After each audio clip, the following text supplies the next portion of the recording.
Martin Luther King was born in 1929. He died in 1968. Martin Luther King was a very gifted guy. He skipped a couple of grades. He skipped high school and went to college.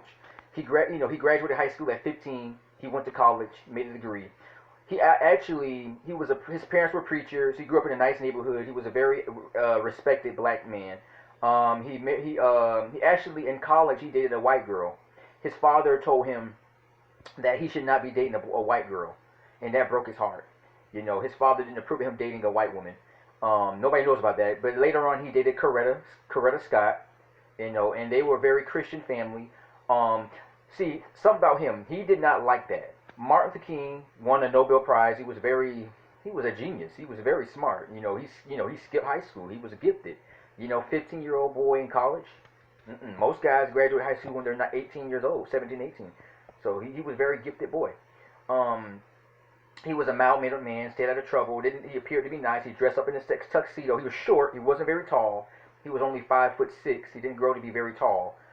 He was nothing like Malcolm X. Malcolm X was a tall black man, 6'4", 6'5", and he was a little man. Even though Martin Luther King was only 5'5", 5'6", he was a very outspoken man, very outgoing, very extroverted. He wanted to challenge rejection. In the 1950s and 60s, white people had their own. They were put on. They had their own places, their own foods, their own movie theaters, their own parks, their own everything. Everything was white. It was divided. Black people had their own community. White people had their own community. Black people were not allowed to eat with white people. If they did, they would get arrested. He started this. He started the civil rights movement, which would integrate where black people and white people can eat together, laugh together, date each other without feeling awkward, none of that whole getting lynched and stuff like that. So he getting beat up, but he got arrested so many times, lots of times. He's been arrested, he got beat up, he was harassed, he was called racial slurs.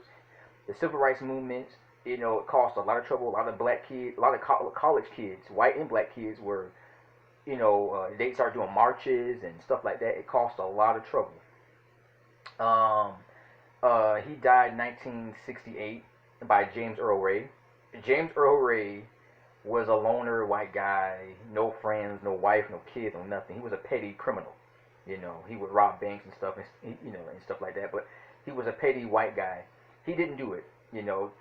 People say that he was killed by the FBI. I still believe that. I think James Earl Ray was not responsible for the death of Martin Luther King. It's known that the FBI were responsible for Martin Luther King's death.